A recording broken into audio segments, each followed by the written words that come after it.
wife is the same as Addie's mum, in that she wouldn't leave and she wasn't feeling very well and was a bit depressed. So the next night, Dory asked me to take a plate of dinner to Ben. I suppose he doesn't want to eat with us for some reason.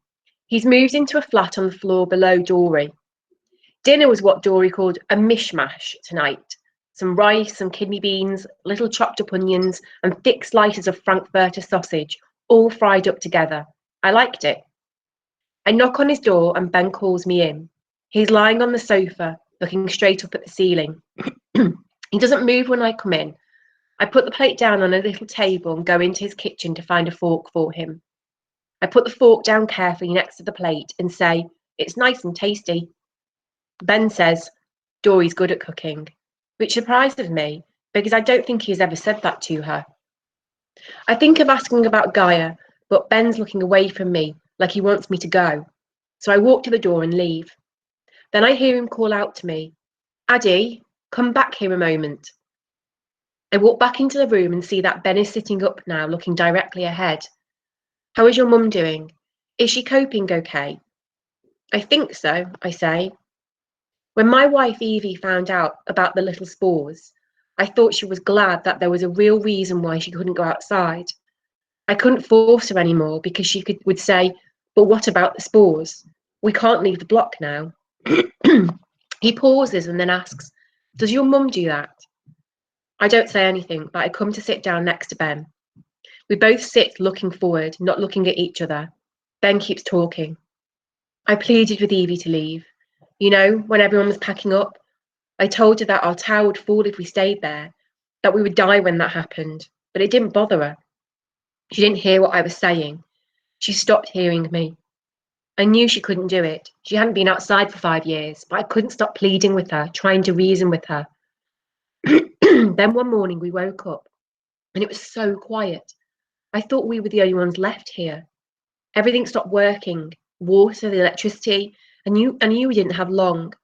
The Bluches were taking control and there was no one to stop them. And then there was the night I saw the light coming from this tower. It was you, right? Obi said it was you. I nod. I could see that your tower was protected somehow, that the Bluches weren't touching it. Ours was slowly crumbling beneath us. I hoped that you would come for us.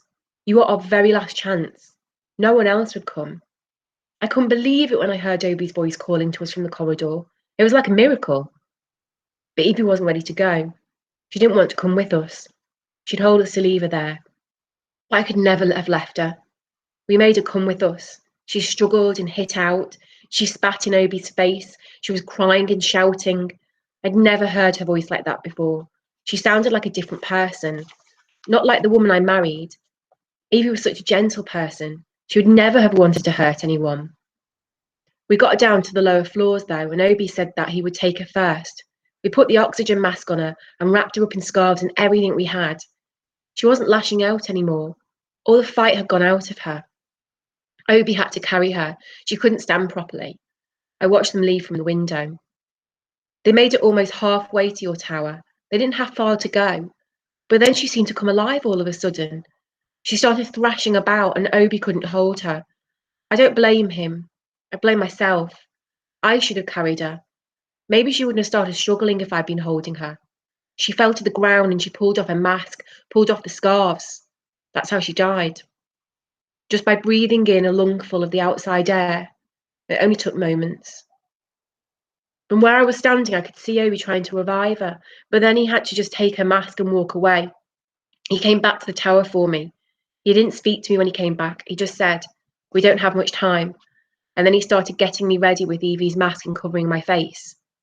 He marched me out of the building and across to your tower, but he couldn't avoid us going past Evie on the way. She was right in the middle of where we needed to go. She looked like she was sleeping.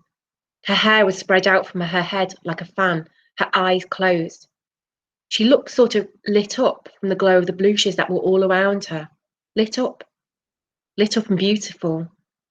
The last time I shall ever see her, that is how she looked. I don't know what to say, but before I can speak, Ben starts talking again. "I got so mad with Obi when we got here. I started taking it out on him. I blamed all of you. If you'd left us, we'd have died together when our tower fell, and now she's gone, and I don't know why I'm still here without her. I couldn't make sense of it. I'm not sure I will ever truly will, but I know now it wasn't anyone's fault. It was just the phobia inside her. It was stronger than I knew. Obi's helped me to start to see that, and I want to thank you, Addy, for finding us in the tower. When you saw my torch and signalled back to us, you gave us our last chance that night. You weren't to know that Evie didn't want it, but thank you. Thank you for trying to rescue us. Tears run down Ben's face and fall onto his trousers, making little wet circles, but he doesn't stop to wipe them away. They just keep falling. It's so quiet that I think I can hear them fall. Plop, plop, plop, they go, each time they splash onto his jeans. We sit together for a long time, neither of us saying anything at all. Ben's plate of rice lies on the table untouched in front of us. My head feels too full of information, like it's full up now and things are falling out the top of it. I'm thinking about how sad Ben is and how sad it is that his wife is not with us. And I feel funny that Ben thinks I saved him. I was only thinking of Guy, really. That's who I thought I was rescuing. And when I think about all these things, I can feel tears suddenly appear in my eyes, but I blink them away. I don't want to cry in front of Ben. I don't know how I can stand up and leave Ben on the sofa crying, but in the end he says, "You'd better get going. Thanks for bringing the food down." I know he wants me to go. I don't think I was afraid of Ben before exactly, but I didn't trust him in the same way as I did Obi and Dory. Now that he's told me everything about his wife and cried in front of me and everything, it's different. I think we understand each other a bit better now. I think I can trust him too. I get up to leave, but before I go through the door, I turn round. "Ben, did you know Gaia? She lived on the 17th. She had 2 brothers. Ben looks up at me and I can see he's trying to think. "The family with the 3 kids? Yes, 1 girl and 2 boys. Yeah, I think I know them. Do you know where they are?" "They packed up and left, like everyone else. There was no one but me and Evie there in the end." "Oh, okay," I say. See you tomorrow. See you tomorrow, Addy. Sleep well." Even though my head hurts from thinking about everything, I can't stop myself from smiling as I walk down the corridor. I speak to Gaia in my head. "You're all right," I say. "You're all right. You're all right."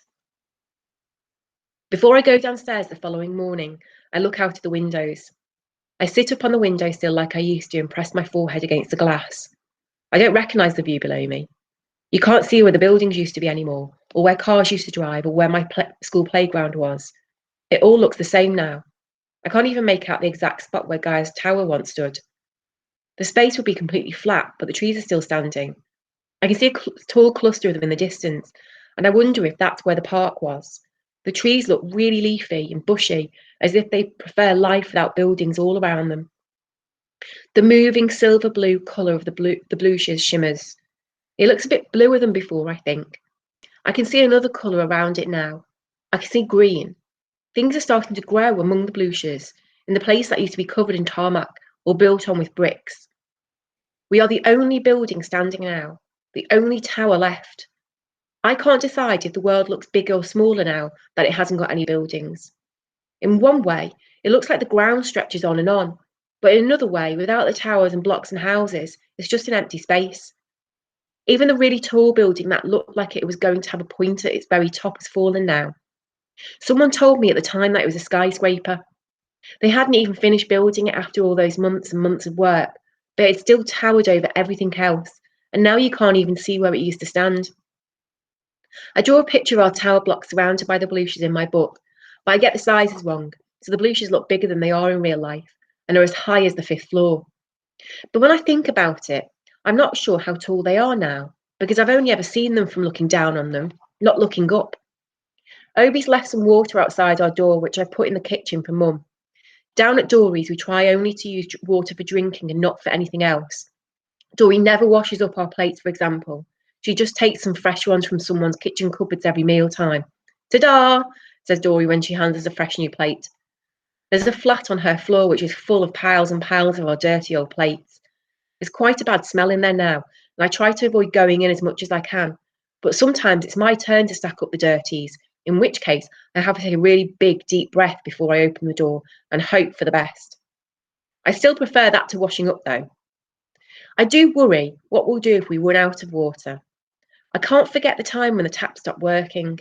It feels like a long time ago, but just the thought of it makes my head start to spin again, because when I remember, I'm right back there again, lying on the sofa, floppy and sleepy and helpless. Dory has made porridge for breakfast this morning. It's thick and grey looking and sticks to the bowl. I'm not sure I'm going to like it. You have to smother it with golden syrup, Addie. It's the only way to have it, Dory says, putting a large spoonful onto her bowl so it's covered with a thick coating of the dark yellow syrup. Delicious. I do the same, but she says, more than that, Addie. So when I do start eating it, I like it. It's sweet and warm, and I finish my bowl quickly. I go up to one of the flats I haven't looked in yet to search for food, and I start filling my rucksack as usual. On the stairs, I meet Obi and Ben, who are carrying bottles of water down. Obi says, "Good morning, Addie," as we pass each other, but Ben doesn't say anything. He just gives me a little nod and tries to make his lips smile. "Hello, Obi. Hello, Ben," I say. I think, be all right, Gaia, wherever you are. Every time I see Ben, it reminds me that she left. I think hard about her every day, willing her to be all right wherever she is. The days pass in much the same way as before Ben arrived, except he's just there with us, usually helping Obi with something. He eats with us every day now, but doesn't speak much. He's still very upset. Sometimes we hear him crying. Sometimes Ben helps me collect food at the end of the day if I can't carry it all. And I realise when he does how lonely I was before, when it was just me and my backpack and all those empty, deserted flats. "Today's a good haul, Addie," Ben says to me one day as we walk down Story's flat. Me with my heavy backpack strapped digging into my shoulders, and Ben carrying a huge bright blue bag awkwardly at his side so it doesn't hit his legs. "How are you doing?" he goes on. I think about his question. "I'm okay."